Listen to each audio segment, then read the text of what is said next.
Je vais vous parler de Doom. Doom qui est mon jeu préféré, que j'ai découvert quand j'avais 11 ans, que j'ai plus lâché depuis. Je l'ai plus précisément découvert sur Super NES et j'ai par la suite touché donc aux différentes versions dont je parlerai un petit peu plus tard. Alors ce qu'il faut savoir dans Doom, c'est que dans un premier temps, donc, vous êtes le Doom Guy, c'est le protagoniste donc, du jeu, qui n'a pas de nom, donc on l'appelle le Doom Guy par commodité.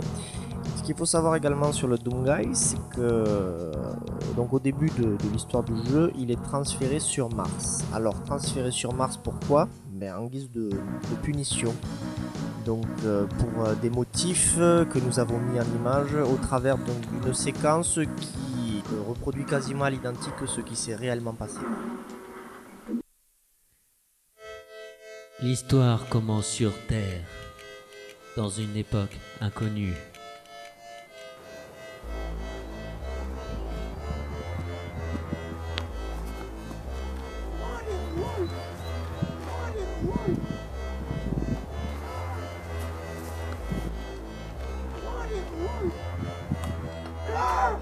You fat guy! Shoot the guy! Shoot the guy! No. Le Doom Guy a pour ordre d'abattre un civil. Shoot the guy! Il va se rebeller contre cet officier qui lui a donné cet ordre abject. Malheureusement, sa rébellion ne sera que de courte durée. Il sera très vite neutralisé Stop, baby! et emmené sur I Mars. don't like. I want not go to Mars. Vous aimez les fraises? J'adore ça. Mais une fois sur Mars, il passe son temps à regarder des films à caractère pornographique dans les salles de visionnage. J'ignorais que les fraises étaient sensuelles. Pendant que lui et ses camarades se rincent l'œil, sur Phobos et Deimos, c'est un tout autre scénario qui se déroule. Donc Phobos et Deimos, ce sont plus précisément les lunes de Mars, sur lesquelles sont installées des bases également. Il faut savoir que ces bases sont en fait des bases de l'UAC, en fait, qui est l'Union Aerospace Corporation, qui est en partenariat avec l'armée, si vous voulez. Et donc dans ces bases, l'UAC mène des expériences donc assez douteuses parce qu'ils essaient donc de mettre en place un système de téléportation. Des soldats sont donc envoyés pour tester le système de téléportation. Donc le problème c'est quand donc ils rentrent dans le portail, si vous voulez, soit ils ne reviennent pas, soit s'ils reviennent, ils sont possédés en fait. Ils reviennent, ils tirent sur tout ce qui bouge, ils vont faire des insultes un peu partout. Et bon, l'UAC passe un petit peu ça sous silence dans la mesure où bon, c'est pas très bon pour leur réputation, bien sûr vous l'aurez compris.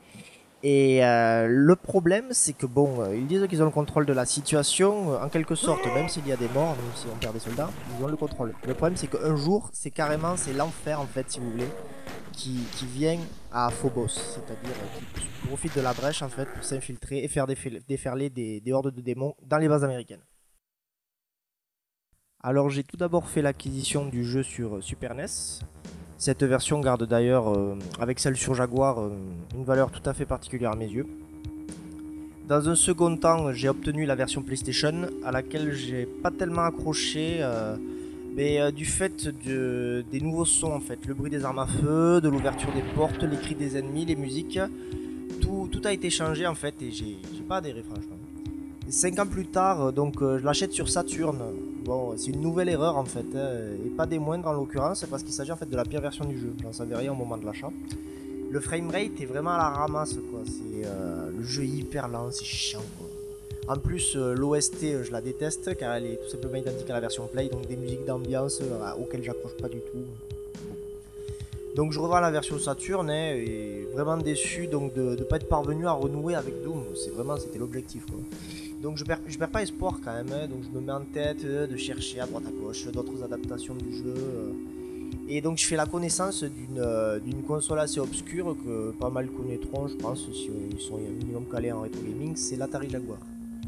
Je constate donc que Doom est sorti sur cette console, que la version du jeu, franchement, elle a obtenu de bonnes critiques, quoi. Donc, je me jette à l'eau. Et après donc réception du colis, donc je branche la Jaguar, j'insère le jeu dans la console, je commence à jouer et là j'accroche. Bien que ce soit une version qui manque pas de défauts, Franchement, je redeviens vraiment accro à Doom, quoi. Je la trouve excellente malgré ses quelques petits points noirs. Et donc je m'éclate à nouveau sur ce jeu, donc je suis hyper content parce que c'est ce que je cherchais à faire depuis pas mal de temps. Suite à ça, donc pas mal d'années de dépendance à Doom. Je dois dire que ces derniers temps ça revient d'ailleurs, d'où l'envie de faire cette vidéo. Donc j'acquiers le jeu sur plusieurs supports, en privilégiant la version Jaguar, dans le sens où je l'achète en plusieurs exemplaires. Donc d'abord je l'avais en loose, après je l'achète en boîte et notice, puis boîte et notice sous blister, nanana. Ensuite je fais l'acquisition d'une 3DO. Donc Doom est sorti sur cette console, donc tout en sachant que le portage est jugé très mauvais donc sur 3DO, j'achète quand même Doom. Et je dois dire très vite fait pour sa défense qu'on tient quand même une version qui est pas si mauvaise, malgré un framerate très irrégulier.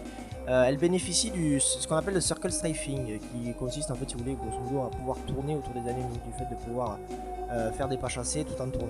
Donc ça c'est un avantage que les versions Jaguar, j'adore franchement. Mais bon, que les versions Jaguar ou 32X par exemple n'ont pas. Donc ce qui peut être un vrai problème, le fait de devoir faire des pas chassés, de ne pas pouvoir tourner en même temps, de devoir appuyer sur un bouton, etc. Donc de ne pas pouvoir faire les deux actions en même temps, dans un mode par exemple de difficulté assez élevé comme Nightmare, où les projectiles des ennemis arrivent très vite sur vous, je vous assure que vous êtes assez vite dépassé. Alors qu'une version comme la version 3DO, et bien du coup on peut mieux gérer les situations de crise, on va dire, les situations un petit peu délicates. Voilà.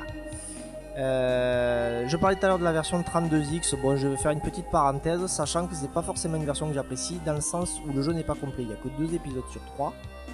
Et donc ça c'est vraiment le point noir du jeu. Bon, certains diront que la fenêtre est réduite, qu'il n'y a qu'un seul sprite pour les ennemis, sachant qu'ils sont toujours de face quand vous les croisez.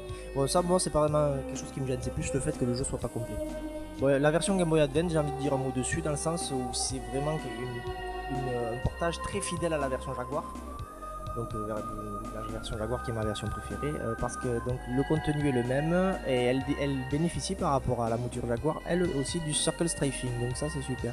Donc si vous avez une Game Boy Advance qui traîne, faites l'acquisition de cette version, elle est vraiment sympa. C'est ainsi que notre narrateur du soir se replonge dans l'univers obscur de Doom. Cependant, son hôte n'a que la version PlayStation à lui proposer, mais il s'en contentera